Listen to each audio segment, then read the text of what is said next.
Assalamualaikum warahmatullahi wabarakatuh. Perkenalkan, nama saya Ahmad Rizky Nabawi dengan NIM F2312163. Saya berasal dari program studi perencanaan wilayah kota, jurusan arsitektur, Universitas Tadulako. Baik, pada kesempatan kali ini saya akan menjelaskan tentang elemen pembentuk citra kota, yaitu Lokoven-Lynch, dan implementasinya di Kota Palu. Baiklah, langsung saja ke materinya. Di sini dijelaskan Kevin Lynch ini mempunyai dalam bukunya itu berjudul Image of City. Ada 5 elemen yang membentuk suatu kota secara fisik dan mewakili cita rasa suatu kawasan serta memberikan citra yang kuat terhadap kota. Yaitu apa saja kelima elemen itu? Yang pertama ada pet atau jalur, HG atau tepian, distrik atau kawasan, notes atau simbol, dan landmark atau tengger. Baiklah, masuk ke elemen citra yang pertama yaitu pet atau jalur. Di mana pet itu berupa jalan raya, trotoar, jalur transit, kanal, jalur kereta api.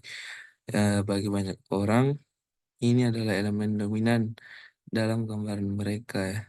Untuk kebanyakan orang itu, jalan adalah elemen yang paling mudah dikenali karena setiap manusia menikmati kota atau suasana itu pada saat dia berjalan.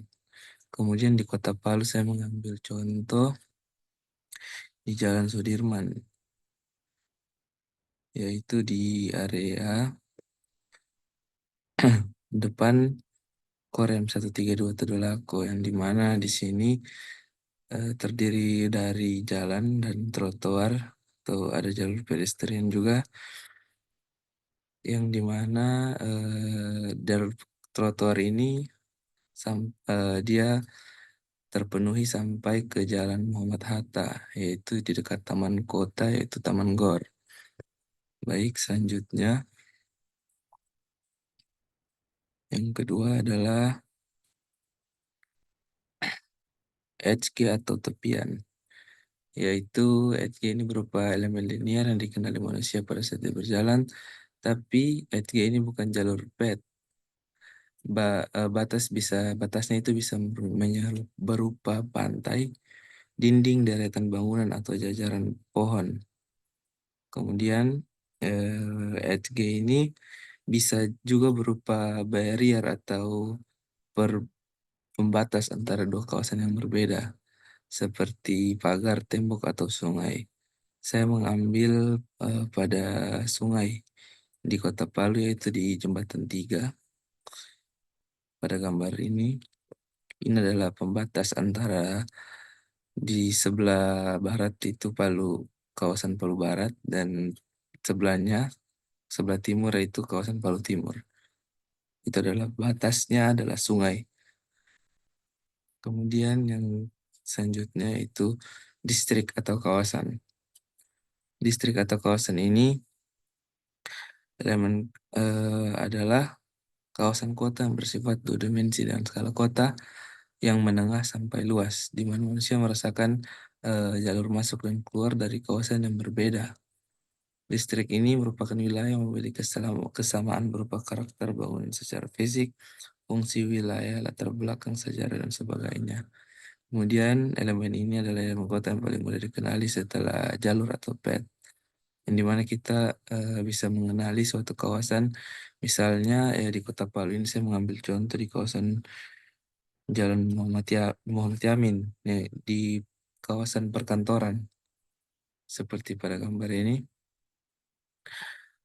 Kemudian di mana distrik ini mempunyai identitas yang lebih baik jika batasannya dibentuk dengan jelas tampilannya. Di mana kawasan ini berbatasan dengan Jalan Basuki Rahmat di arah di arah di arah selatannya, yaitu berbatasan dengan Basuki Rahmat, yang dimana Jalan Basuki Rahmat ini adalah pusat perdagangan dan jasa. Ya, ini batasnya.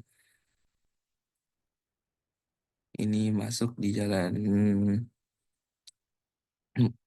Basuki Rahmat, yang dimana ini adalah sudah 2 kawasan yang berbeda, ini batasannya jalan, ya di mana di Basuki Rahmat ini adalah tempat pusat perdagangan jasa.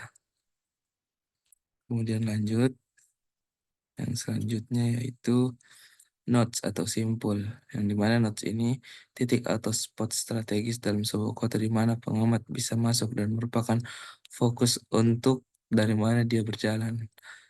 Nodes ini berupa persimpangan jalan, pertemuan pet atau ruang terbuka.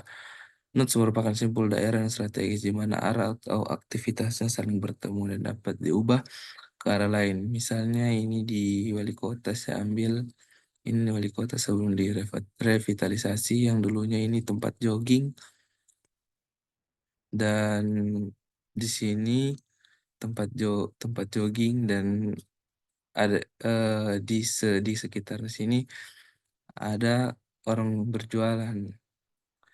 Kemudian kita lihat di Maps juga, di mana ini di taman kota ini, Taman Fatulemo, me- terdapat banyak persimpangan di sini. Di sini ada perempatan, itu merupakan nodes ident yang nodes ini mempunyai identitas yang lebih baik jika tempatnya memiliki bentuk yang jelas karena lebih mudah diingat. Ya, ini Taman Fatulemo, banyak persimpangan di sini yang mudah dikenali. Warga Kota Palu sangat kenal dengan Taman Fatulemo ini. Kemudian Taman Fatulemo ini bisa seperti yang dijelaskan, bisa berada pada lokasi yang sama dengan landmark. Ini sebagai landmark di bagian sini, yaitu Taman Fatulemo ini. Kemudian selanjutnya, yang terakhir, elemen citra, yaitu landmark atau penanda, di mana landmark ini merupakan elemen fisik suatu kota sebagai sebuah referensi yang bersifat penanda eksternal terhadap pengamat. Landmark ini suatu tanda dalam mengenali suatu kawasan. Saya mengambil contoh patung kuda ini, di mana patung kuda ini merupakan landmark atau identitas Kota Palu, yang dimana sejarah patung kuda ini merupakan simbol Kota Palu yang didirikan sejak tahun 1985. Patung kuda ini memiliki makna atau historis, atau biasa disebut dengan kuda tiga rasa. Saya rasa itu saja yang bisa saya sampaikan pada kesempatan kali ini. Untuk lebih dan kurangnya saya mohon maaf. Wabillahi taufiq wal hidayah. Wassalamualaikum warahmatullahi wabarakatuh.